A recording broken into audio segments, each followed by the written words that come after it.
नमस्कार, मैं हूं आदित्य शेखर और आप देख रहे हैं द न्यूज टाइम। आज हम बात करने जा रहे हैं बिहार की जो राजनीति बदल रही है उसके बारे में। दरअसल अभी जो वहां की सरकार चल रही है उसमें तेजस्वी यादव और नीतीश कुमार मिलकर सरकार चला रहे हैं। इसमें मुख्यमंत्री नीतीश कुमार हैं और उप मुख्यमंत्री के तौर पर तेजस्वी यादव हैं। और दरअसल हुआ क्या है कि जो अभी राष्ट्रीय अध्यक्ष हैं ललन सिंह जेडीयू के, वो बताए जाते हैं कि आरजेडी के बेहद करीब चले गए हैं, जो कि नीतीश कुमार को ये बात पच नहीं रही है। जेडीयू के अंदर बहुत बड़ा विस्फोट होने वाला है। दरअसल जेडीयू में अभी 3 खेमा बन चुका है। एक जो वो हैं जो नीतीश कुमार के वफादार हैं, और एक वो धड़ा है जो कि ये चाहता है कि एनडीए के साथ अलायंस रहे और एनडीए के साथ हमें होना चाहिए, और एक धड़ा ऐसा है जो ये चाहता है कि राष्ट्रीय जनता दल के साथ मिलकर चुनाव लड़ा जाए और उसका फायदा जेडीयू को होगा। दरअसल ये ऐसे समझिए कि जो बिहार में जातीय राजनीति है वो बड़े पैमाने पर है। वहाँ लालू यादव अगर इतने दिन तक शासन किए हैं तो उसका मूल जो कारण रहा था, जो राजनीतिक उनका जो ये सफ़र रहा है, उसमें यादव वोट और मुस्लिम वोट बैंक का बहुत बड़ा रहा है, जिसमें आप कह सकते हैं एम और वाई समीकरण का।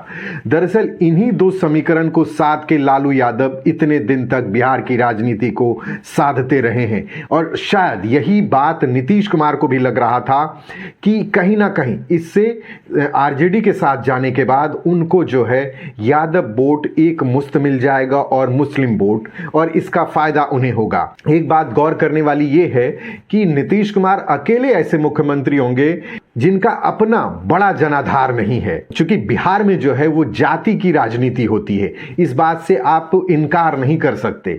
कहीं ना कहीं उसे साधने के लिए नीतीश कुमार ने ये पलटी मारा था, और वो सोच रहे थे कि सब कुछ अच्छा होगा, और लालू यादव ने उनसे ये कह रखा था कि यहाँ हम आपके साथ सरकार बनाएंगे और आपको जो इंडिया अलायंस गठबंधन बना है उसमें आपको संयोजक के तौर पर रखेंगे। और ये भी कोशिश थी इन लोगों की कि हो सकता है नीतीश कुमार को प्रधानमंत्री पद के लिए प्रोजेक्ट कर दिया जाए, लेकिन हाल फिलहाल की जो घटना घटित हुई है उसमें ऐसा कहीं प्रतीत नहीं होता है।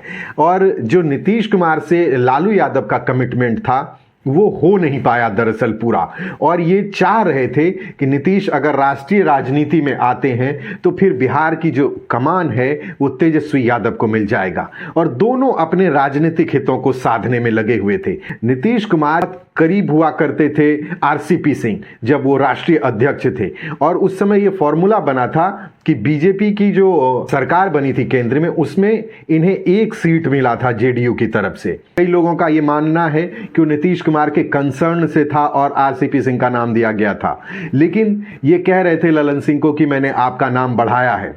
लेकिन उस वक्त आरसीपी सिंह राष्ट्रीय अध्यक्ष थे जेडीयू के, और ये विवाद उन दोनों के बीच भी बढ़ा, और कहीं ना कहीं इसका खामियाजा जो है वो एक दूसरे को भुगतना भी पड़ा। दरअसल आरसीपी सिंह जेडीयू से अलग हो गए और बीजेपी में शामिल भी हो गए, क्योंकि उन्हें ये कहकर उनका प्रचार किया गया कि वो बीजेपी के बेहद करीब हैं। समय का चक्र देखिए कि वही आरोप अब ललन सिंह पर लग रहा है कि वो आरजेडी के बेहद करीब हैं। और ललन सिंह के बारे में कहा जाता है कि ललन सिंह लालू यादव के अभी बहुत अच्छे संबंध हैं, और वो ये चाह रहे हैं कि जेडीयू जो है पूरी तरह से विलय कर ले आरजेडी में, और केंद्र की राजनीति जो है वो नीतीश कुमार करें और बिहार तेजस्वी यादव के लिए छोड़ दें और वो उन्हें मुख्यमंत्री बना दें।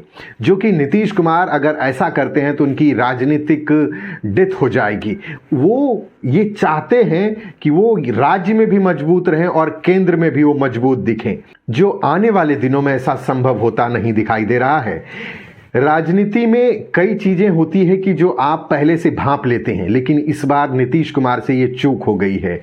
वो ना केंद्र की राजनीति में अभी परफेक्ट बैठ रहे हैं और ना राज्य की राजनीति में, और इतने लंबे समय तक वो राज्य में भी काम कर चुके हैं कि उनकी जो चमक है वो फीकी पड़ रही है।